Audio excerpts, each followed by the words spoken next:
What's up guys, welcome back. If you do enjoy this video, do us a huge favor and smash the like button. And if you want to see more like this, then feel free to subscribe. Be sure to leave your thoughts on the build in the comments below for a chance to win a copy of the Shadow of the Erdtree, the new Elden Ring DLC. To show our appreciation for you guys, we're going to be giving away a free copy of the DLC to one lucky person in the comment section below. Today we're going to be covering a quality build that's centered around the bestial weapons and incantations, along with a few twists. The guide will be broken up into weapons, spells and skills, armor, talismans, buffs, and consumables. Now let's take a look at the stats to aim for in this build by level 150. The most efficient way to do this is by starting with the hero class. We're pushing Vigor to the 60 soft cap. This is probably overkill for PvE, so feel free to take 10 from Vigor and put it into Mind for more convenience. We need enough endurance to hit the 51 poise breakpoint. This allows us to take one normal attack from most weapons in the game without our attack being interrupted. Strength is our main damage stat. We'll hit the 80 soft cap with 54 strength with the 50% bonus for two-handing and maxing out our strength scaling on our main weapon. Strength is also our main stat on our seal, and we'll max the scaling on this as well. 54 strength also gives us great scaling with our dual wield quality claws, but more on that in a minute. We went as high as we could with all the leftover points for the dexterity stat, scaling our main weapon. We went to the 32 dexterity, which will become 42 with the dexterity not tier. This also helps with the quality scaling on our second weapon choice. 35 faith plus the faith not tier puts us at 45 faith, which allows us to hit the soft cap on our hybrid scaling seal.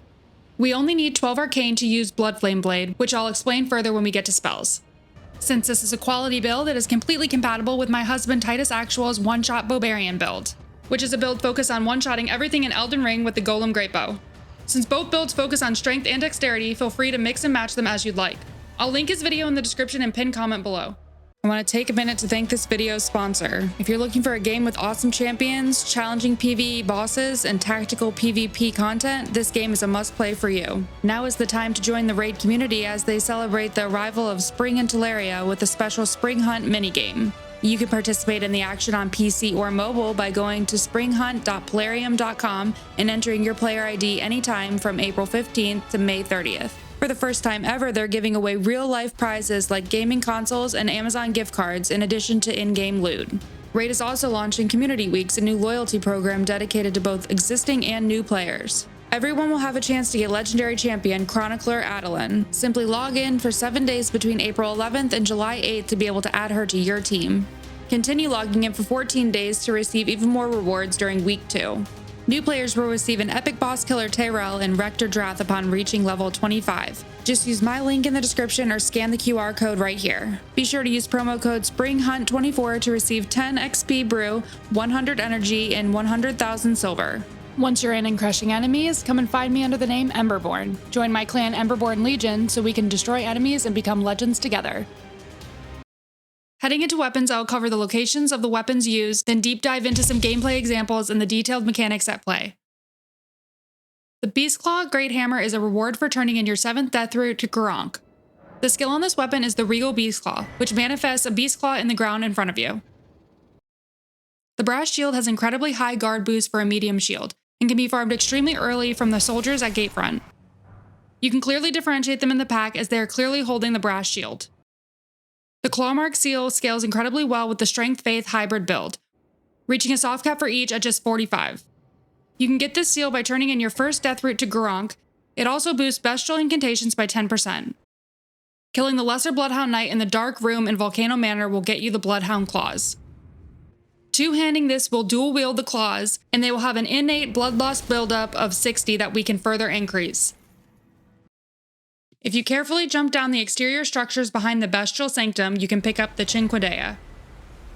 This dagger does incredible damage with our stats and boosts Bestial Incantations by 10% when holding it in your offhand.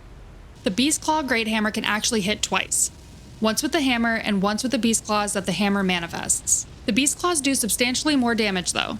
Both scale off of strength and dexterity, favoring strength slightly. This is why it's important to two-hand the weapon for maximum damage when using the skill.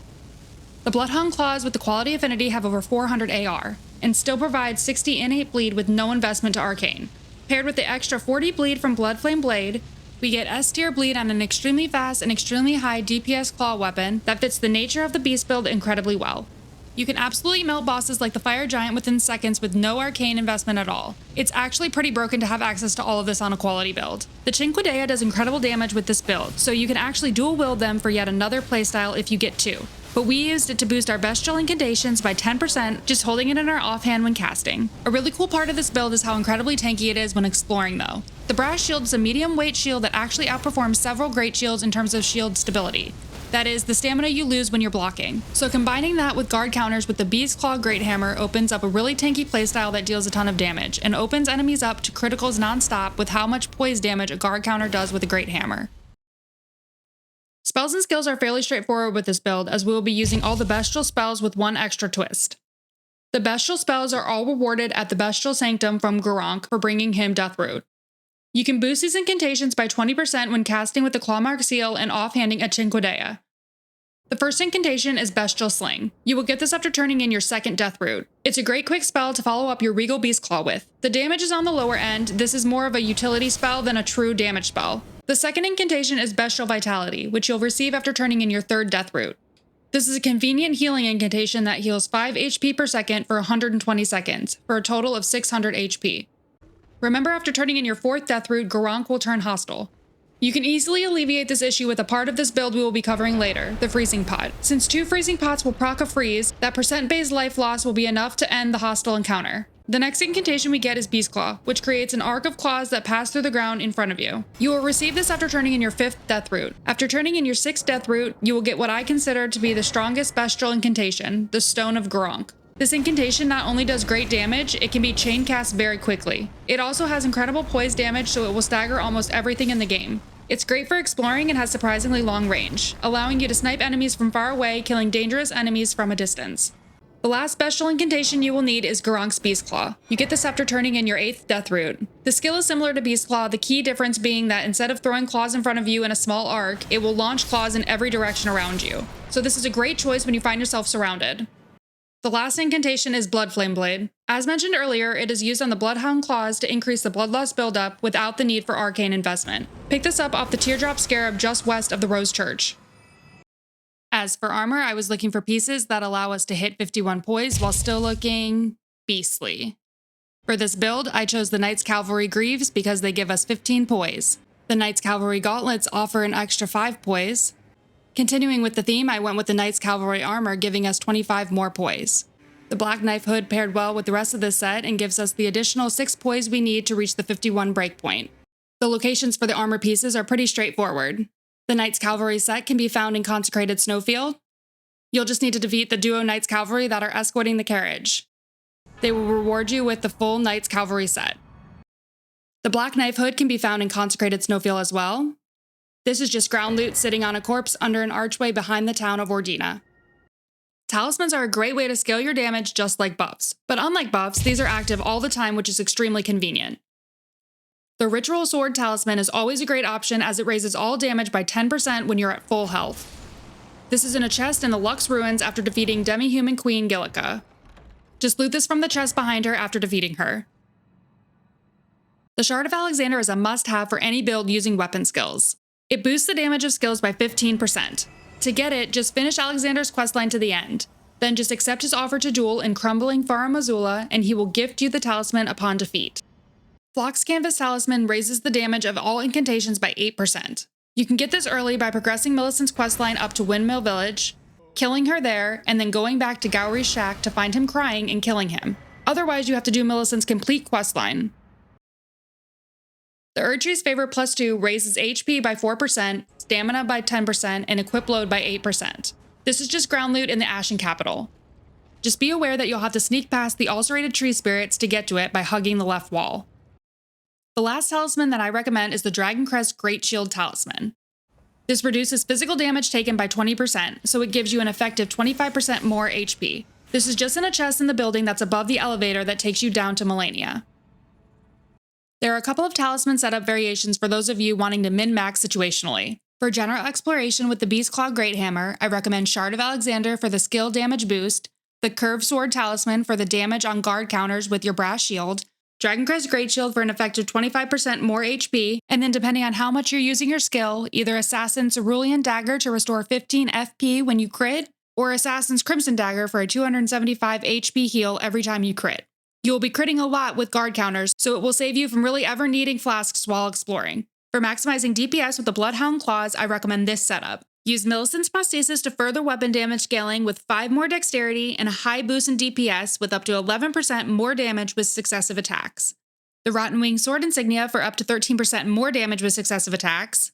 The Dragon Crest Great Shield for that effective 25% increase in HP, and Lord of Blood's Exaltation for the 20% more damage for 20 seconds every time you proc a bleed, which should basically be all the time. If you really want to go all out on Bestial Incantation damage, then run this setup.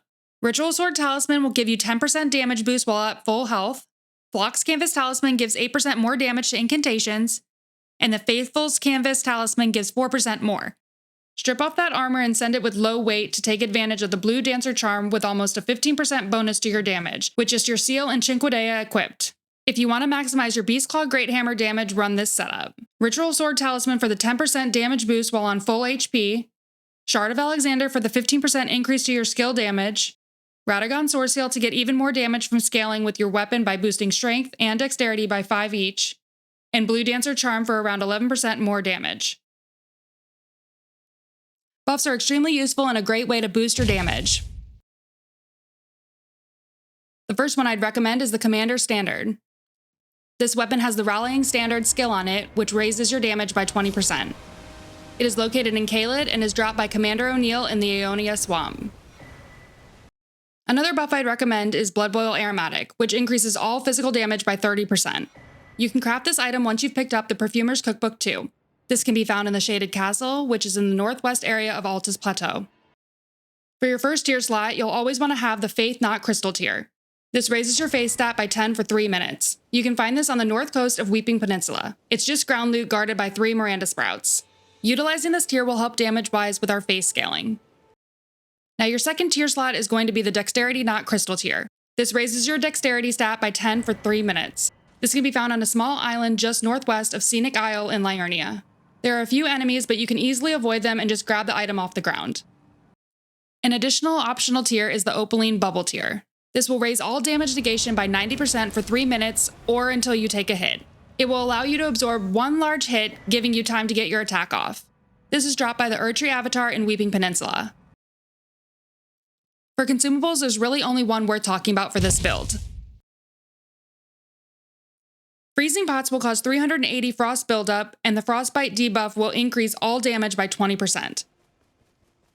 This is another craftable item and requires the Glintstone Craftsman's Cookbook 6. This cookbook is located in Caria Manor, just within the main entrance gates in the southeast corner. This is just ground loot on a corpse within the small room after the 2 small sets of steps. Okay, so if you're still here, that means you're enjoying the video. So if you haven't smashed the like button yet, you should do so now. And if you're looking for a written checklist version of this guide, all of that stuff can be found over on our Patreon. So whether you're just looking to support the channel a little bit, or you're looking for access to those custom guides, the link to our Patreon will be in a clickable element at the end of this video, or in the description or pinned comment below. Also be sure to let us know in the comment section below what build you want to see next as a one-shot build, or any Elden Ring or Dark Souls content that you would like to see. Everyone wants the shortest buff routine possible to still one-shot things, so here we are going to show a simple 3-buff setup to one-shot a boss. Bear in mind that if you want to take this build into endgame and one-shot bosses, you will have to put some more buffs in, such as Black Dumpling, Lord of Blood's Exaltation, and a Tumble buff. Then as you saw in the intro, you can easily one-shot late-game bosses like Malekith. One-shots may not be for everyone, so this is a great way to do incredible damage with a few buffs and still dominate Elden Ring.